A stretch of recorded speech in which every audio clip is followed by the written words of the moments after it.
പ്രിയപ്പെട്ടവർക്കും മാസ്റ്റർ കി അക്കാദമിയുടെ പുതിയൊരു വീഡിയോ സെഷനിലേക്ക് സ്വാഗതം. നമ്മൾ ഇന്നുള്ളത് പത്തനംതിട്ടയിലാണ്. മാസ്റ്റർ കി അക്കാദമിയിൽ പഠിച്ച് സിവിൽ പോലീസ് ഓഫീസറായി നിയമനം ലഭിച്ച പ്രതീഷ് പ്രസാദിനോടൊപ്പമാണ് നമ്മളിപ്പോൾ ഉള്ളത്. അപ്പോൾ നമുക്ക് ഇന്ന് പ്രതീഷിൻ്റെ പരിചയപ്പെടാം, പ്രതീഷിൻ്റെ വിശേഷങ്ങൾ കേൾക്കാം. അതുപോലെ തന്നെ പ്രതീഷിൻ്റെ പഠന രീതികൾ എങ്ങനെയാണ്, അത് സംബന്ധിച്ചുള്ള കാര്യങ്ങളിലൊക്കെ നമുക്ക് ഒന്ന് ചർച്ച ചെയ്ത് മുന്നോട്ട് പോവാം.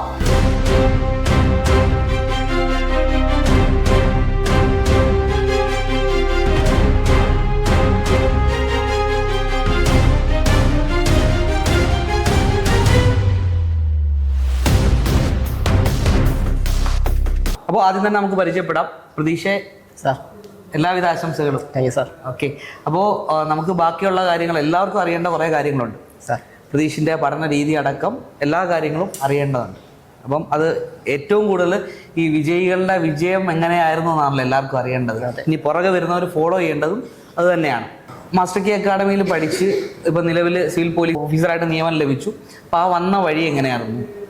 എങ്ങനെയാണ് പി എസ് സിയിലോട്ട് ഡിഗ്രി പഠനത്തിന് ശേഷമാണോ പി എസ് സിയിലേക്ക് വന്നത്? എത്ര വർഷം ഇതിനു വേണ്ടി പ്രയത്നിച്ചു? അപ്പോൾ ആദ്യം ഒന്ന് പരിചയപ്പെടുന്നു. എൻ്റെ പേര് പ്രതീഷ് പ്രസാദ്. ഞാൻ പത്തനംതിട്ട ജില്ലയിൽ റാന്നിയിൽ നിന്നാണ് വരുന്നത്. അപ്പോൾ ഈ പി എസ് സിയിലേക്ക് വരാൻ ആരായിരുന്നു പ്രചോദനം? അല്ലെങ്കിൽ വീട്ടിൽ നിന്നാണോ അതോ സുഹൃത്തുക്കളാണോ? എങ്ങനെയാണ് അത്? സ്വയം തോന്നിയാണോ പി എസ് സിയിലേക്ക്? പി എസ് സിയിലോട്ട് വന്നത് സ്വയം തോന്നിയതാണ്. കാരണം ഈ ജോലിക്ക് വേണ്ടി കുറേ റെക്കമെൻഡേഷൻ നോക്കി. നമുക്ക് അത്യാവശ്യം ഞാൻ പഠിച്ച ഫീൽഡ് കിട്ടണമെങ്കിൽ അത്യാവശ്യം റെക്കമെൻഡേഷൻ ഉള്ള ഫീൽഡായിരുന്നു. അപ്പോൾ കുറേ പേരുടെ കാല് പിടിച്ചിട്ടും നമുക്കങ്ങനെ കിട്ടാതെ വന്നപ്പോൾ ഞാൻ ഇതുവരെ പഠിച്ച എൻ്റെ പഠിത്തം കളയണ്ടെന്ന് എനിക്ക് തോന്നി. അങ്ങനെ ഞാൻ എന്നെക്കൊണ്ട് സാധിക്കും എന്ന് വിചാരിച്ചിട്ടാണ് ഈ പി എസ് സി ഫീൽഡ്. എന്തായാലും ഇത്രയും പഠിച്ചു, ഇനി വേസ്റ്റ് ആക്കുന്നില്ല, ഇതും കൂടി പഠിച്ച് ഞാൻ എങ്ങനെയും ക്രാക്ക് ചെയ്യും എന്ന് വിചാരിച്ചാണ് ഞാൻ ഇത് തുടങ്ങിയത്, പി എസ് സിയിലേക്ക് വന്നത്. അതെ. അപ്പോൾ വന്നതിന് ശേഷം എങ്ങനെയായിരുന്നു സിസ്റ്റമാറ്റിക്കായിട്ട് പഠനമെന്ന് പറയുമ്പോൾ മാസ്റ്റർ കി വന്നിട്ട് നമ്മുടെ സ്റ്റഡി പ്ലാൻസ് പ്രകാരം പഠിക്കുകയാണോ അതോ സെൽഫായിട്ട് ഒരു സ്റ്റഡി പ്ലാൻ ഉണ്ടാക്കിയാണോ മുന്നോട്ട് പോയത്? എന്തൊക്കെ മെറ്റീരിയൽസ് നമുക്ക് പ്രയോജനപ്പെട്ടു ഇവിടുത്തെ ഒരു പഠനത്തിൽ? എനിക്ക് നോർമലി പറയുവാണെങ്കിൽ എൻ്റേതായിട്ട് പഠന രീതി ഉണ്ട്. അതിൻ്റെ കൂടെ മാസ്റ്റർ കീയിൽ എനിക്ക് യൂസ്ഫുൾ ആയത് ഇവിടുത്തെ സിലബസ് വൈസ് വെച്ചിട്ടുള്ള ക്ലാസ്സുകൾ, അതിൻ്റെ കൂടെ ഡെയിലി എക്സാം സിലബസ് വൈസ്, അതൊക്കെ എനിക്ക് വളരെ ഹെൽപ്ഫുൾ ആയിരുന്നു. പിന്നെ ഇവിടുത്തെ ക്ലാസ്സിൻ്റെ ഓരോ പോയിൻറ്റ്സുകൾ, എക്സ്ട്രാ പോയിൻറ്റ്സ്, നമുക്ക് ഗൈഡിൽ നിന്ന് പോലും കിട്ടാത്ത എക്സ്ട്രാ പോയിൻറ്റ്സുകൾ സാറുമാർ വന്ന് പറഞ്ഞു തരുന്നത് എനിക്ക് വളരെ ഹെൽപ്ഫുൾ ആയിരുന്നു. വീക്കിലി OMR എക്സാം, അത് നമ്മുടെ മാർക്കിൻ്റെ നിലവാരം നോക്കാനും നമ്മൾ പഠിച്ച കാര്യങ്ങൾ അത്യാവശ്യം ഇംപ്ലിമെന്റ് ചെയ്യാൻ പറ്റുന്നുണ്ടോ എന്ന് അറിയാനും അത് വളരെ ഹെൽപ്ഫുൾ ആയിരുന്നു. നമ്മൾ മാക്സിമം പരീക്ഷ എഴുതുമ്പോഴാണ് നമ്മൾ എവിടെ നിൽക്കുന്നു എന്ന് തന്നെ നമുക്കൊരു തോന്നലുണ്ടാവുന്നത്. അല്ലെങ്കിൽ നമ്മുടെ ഒരു നിലവാരം എവിടെ നിൽക്കുന്നു, നമ്മൾ ഇനി എത്ര മുന്നോട്ട് പോകണമെന്നൊരു തോന്നൽ വരുന്നത് മാക്സിമം പരീക്ഷകൾ എഴുതുമ്പോഴാണ്. മോക്ക് ടെസ്റ്റുകളും ഈ പറഞ്ഞ OMR എക്സാമുകളൊക്കെ എഴുതി പരിശീലിക്കുമ്പോഴാണ്. അപ്പോൾ ഈ OMR എക്സാം, നമ്മൾ വീക്കിൽ നടത്തുന്ന OMR എക്സാം ഒക്കെ ഒരുപാട് ഉപകാരപ്പെട്ടിട്ടുണ്ട് അല്ലേ? ഒരുപാട്. തീർച്ചയായിട്ടും OMR എക്സാം നന്നായിട്ട് ഉപകാരപ്പെട്ടിട്ടുണ്ട്. ആ പേപ്പർ എടുത്തിട്ട് നമുക്ക് അറിയാത്ത കാര്യങ്ങൾ മാർക്ക് ചെയ്ത് വെച്ചിട്ട് വീണ്ടും ആ ടോപ്പിക്ക് നോക്കും. കാരണം നമ്മളിത് ഈ എക്സാം എഴുതിയില്ലെങ്കിൽ നമുക്ക് ഈ ടോപ്പിക്ക് അറിയാമെന്ന് വിചാരിച്ചുകൊണ്ടിരിക്കും. പക്ഷേ എക്സാം എഴുതുമ്പോഴാണ് ആ ടോപ്പിക്കിൽ എന്തൊക്കെ കാര്യങ്ങൾ നമ്മൾ മറന്നു പോയിട്ടുണ്ടെന്ന് മനസ്സിലാവും. അത് പിന്നെയും ഒന്നുകൂടി നോക്കാൻ നമ്മളെ സഹായിക്കും. ഒരു ദിവസം എത്ര മണിക്കൂർ പഠനത്തിന് വേണ്ടി മാറ്റി വെക്കുമായിരുന്നു? ഈ എത്ര മണിക്കൂർ എന്നില്ല, ഞാൻ കിട്ടുന്ന സമയം മൊത്തം പഠിക്കും. ബാക്കി നമ്മൾ കൂടുതലും ഇപ്പം ഗൈഡാണെങ്കിലും ഇപ്പം 4-5 പേപ്പർ കാണുമ്പോൾ നമുക്ക് പഠിക്കാൻ ഒരു മടി കാണും. ഞാൻ കൂടുതലും ചെയ്യുന്നത് ആ 4-5 പേപ്പർ നോക്കിയിട്ട്, ഒരു പേപ്പർ നോക്കിയിട്ട് അത് ചെറിയ നോട്ട്സ് ആക്കിയിട്ട് ഷോർട്ട് നോട്ട്സ് ആക്കി എഴുതി വയ്ക്കും. അപ്പോൾ പിന്നെ ഈ 5 പേപ്പർ എന്നുള്ളത് ചിലപ്പോൾ നമുക്ക് ഒരു പേപ്പറായിട്ട് കിട്ടും. പിന്നെ അത് നോക്കിയാൽ മതി. എപ്പോഴും ഈ 5 പേപ്പറിൻ്റെ പുറകെ പോകേണ്ട ആവശ്യമില്ല. ഈ കൂടുതൽ 5 പേപ്പർ നോക്കുമ്പോഴാണ് ഈ സമയം കൂടുതൽ വേണ്ടി വരുന്നത്. ഇനി കേരള PSC പരീക്ഷ, civil police officer, civil excise officer പരീക്ഷകൾ എഴുതുന്ന ഉദ്യോഗാർത്ഥികളുണ്ട്.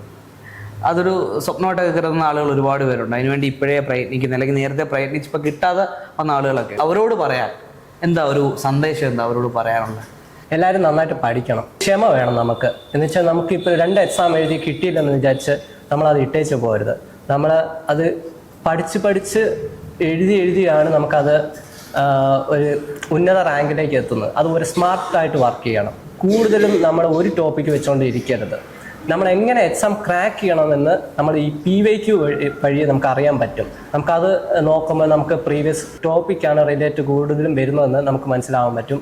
പിന്നെ അതുപോലെ ഓഫ്ലൈൻ ക്ലാസ്, ഈ മാസ്റ്റർ കീയിലെ ക്ലാസ്സുകൾ എനിക്ക് വളരെ ഹെൽപ്ഫുൾ ആയിരുന്നു. ഞാൻ ഒരു പെയ്ഡ് ക്ലാസ്സും എടുത്തിട്ടില്ല, ഒരു ഓൺലൈൻ ക്ലാസ്സും എടുത്തിട്ടില്ല. കൂടുതലും ഓഫ്ലൈൻ ക്ലാസ് സഹായിച്ചിട്ടുള്ളത്. അപ്പോൾ ഈ പഠന സമയത്ത് സുഹൃത്തുക്കൾ, ഫാമിലി അവരൊക്കെ സപ്പോർട്ട് എങ്ങനെ ഉണ്ടായിരുന്നു? ഫാമിലി സുഹൃത്തുക്കളെല്ലാം സപ്പോർട്ടഡ് ആയിരുന്നു. പിന്നെ ഫിനാൻഷ്യലി നമുക്ക് പ്രോബ്ലംസ് ഉണ്ടെങ്കിൽ അതിൻ്റേതായ ടെൻഷൻസ് നമുക്ക് കാണും.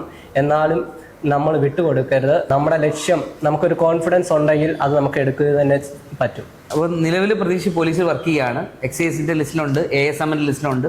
അതായത് ഉയർന്ന തസ്തികകളിലേക്ക് പഠനം തുടരുന്നുണ്ടോ?